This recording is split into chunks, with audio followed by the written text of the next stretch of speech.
Do you want to easily create images like this one, but don't want to or cannot pay for a Midjourney subscription?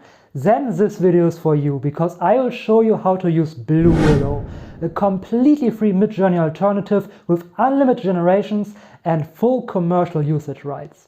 And just like Midjourney, BlueWillow works in Discord. And since this is a completely beginner's tutorial, we will create a Discord account together and do everything step by step. If you already have an account, just skip ahead in the timestamps down below. First you go to discord.com, I'll also leave a link to that in the description, and then you click on login. And from this page here, you can click on register and start creating your account. And here just fill out everything. And don't mind the words, they are in German. You can probably tell by my accent that I'm from Germany. Just fill it out and then you can start creating your account. Okay, once the account is created, we need to confirm that we are human, of course. So we'll just do that real quick. And now we are in Discord. Let me switch that to English real quick. And now the last thing we want to do is to confirm our email address as it says in the green bar up top. So let's go there. And here we are in the confirmation email, and of course you just click on verify email and it automatically sends you back to Discord. And now that we have done that, let's join BlueWillow. And for that you go to bluewillow.ai. I'll of course leave the link in the description as well. And when you're on the site, you click on top right here on join the free beta. And it will automatically redirect you back to Discord, and here you just click on accept invite. Alright, and when you're on BlueWillow you can choose your language. I'll leave it at English of course, and then you can choose notifications if you want to. I'll just skip that. And then you can choose if you want to pay for a subscription or if you don't want to pay. And when you've made your choice, you just click on finish, and then you can finally use BlueWillow. And here on the getting started server, so here you can read a few important things. On top here, as you can see, to create AI generated images, you go to one of the newbie or rookie channels, and then you type /imagine, just as you maybe know from Midjourney. But let's do that. You go to the sidebar on the left here, scroll down, and there are the rookie channels. So you just choose one, and then you can start creating your own images. For that you type /imagine, and then let's say a lion with a cowboy hat. And let's see what that gives us. So BlueWillow is starting to work on your prompt. You can see your messages are slightly blue, so that way you can find them a little bit better. As you have seen, here's a lot going on in there. I'll show you how to go around that later in the video, so stay tuned. But yeah, when you are here in BlueWillow, you can just scroll through all the pictures and maybe you find something that you really like and can draw inspiration from that. So that's definitely a tip that I have for you. Find inspiration in the rookie channels and see what kind of prompts they use, so you can use something similar if you like it. But let's see if our image is ready. And there it is. And I already can see the one on the bottom left looks absolutely amazing. That looks really, really cool. I love that. And by the way, the images are 1, 2, 3, 4 in that order. That's important for upscaling and variations. Oh, the one on the top left is also okay. So as you can see down here, you can click U1, 2, 3, 4 and V1, 2, 3, 4 to upscale them or make variations. So let's upscale U3 because I absolutely love that, and let's make variations of image 1. But let's scroll down and look for an upscaled image. And there it is. That looks pretty awesome. Now if you lost the image that you create and you want to save it, you just make a right click. And don't mind the German words that will appear for me. For you it will probably be say save image as or something like that. So like this you just save the image on your computer. And now let's look for our variations. And there they are. I actually don't remember the original image anymore, so let me just quickly scroll back to that to see what that looked like. There we go. Okay, there it is. Alright, let's keep that in mind and look at our variations.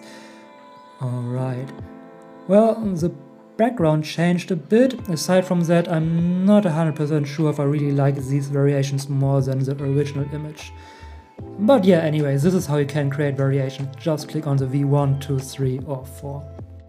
Alright, now let's try to make something different here. Let's try to make a very realistic looking photo.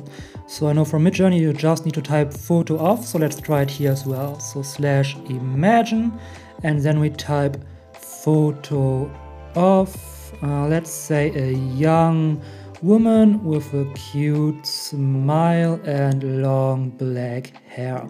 Then we'll just add photorealistic, highly detailed and clear facial structure. Alright, and let's see what that gives us. And I'll just speed that up real quick. And here we go, there are photos already.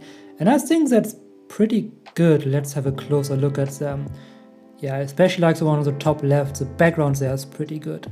Oh, that looks like a very realistic photo. Let's make a few variations. Let's click on V1 and see what we get there. Let's speed that up again. And here are variations. And I'm not so sure about them. Man, picture 2 looks a little bit creepy, I think. Let's upscale that and have a closer look. Alright, and there's our original picture. Yeah, I think that one looks really good. Could definitely be a photo of a normal woman. Alright, let's look at our upscaled version. Okay. Yeah, no, that's creepy. I don't know about that, that's just all. Oh, what do you think? I mean, look at that eye on the right, the smile now. That's just an off vibe. Alright, it's pretty busy in here, so let's have a look at how you can have your own chat so you don't get annoyed by everything here. You click on the left there on the plus, add a server, then you click on create my own for me and my friends, and then you just give it a name. Let's just call that test BlueWillow, and then you click on create. And when that's done, you want to go back to BlueWillow by clicking on the symbol here on the left. And then you go to one of the rookie channels again, doesn't matter which one, just the BlueWillow bot needs to be in there, which you can find here on the top right. So you click on that, and then you click on add to server. And then here you just choose the server you want to add BlueWillow to, which is a test BlueWillow. You can see I've done it before. Then you click on continue, on authorize, and then you just need to confirm that you are human. So let's do that real quick as well. And when you've done that, you can go back to your server. And as you can see on the top right, the BlueWillow bot is now in here. When you click on this plus here, you can also create more channels.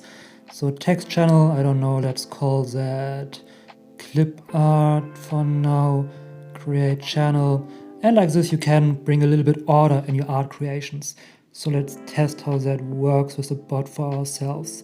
/imagine, let's say wet on wet watercolor, Japanese landscape with beautiful trees, vibrant colors, clip art, white background.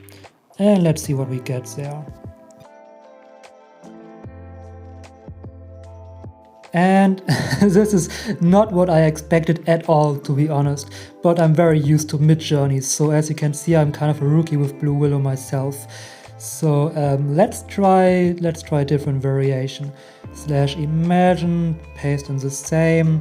Instead of vibrant, let's make intense colors. And let's just see what the difference is. And this is how I would recommend for you also to play around with it. Make a prompt and then change one word at a time so you see the differences and how you can build this prompt out the way you want to make it. But I'll just speed this whole process up for you and just test a couple of things. And I didn't really get what I wanted at all. So here can you see the pictures? They're not bad, they look quite good, but it's just not what I wanted. So as you can see, I'm very used to Midjourney. I don't use BlueWillow that often.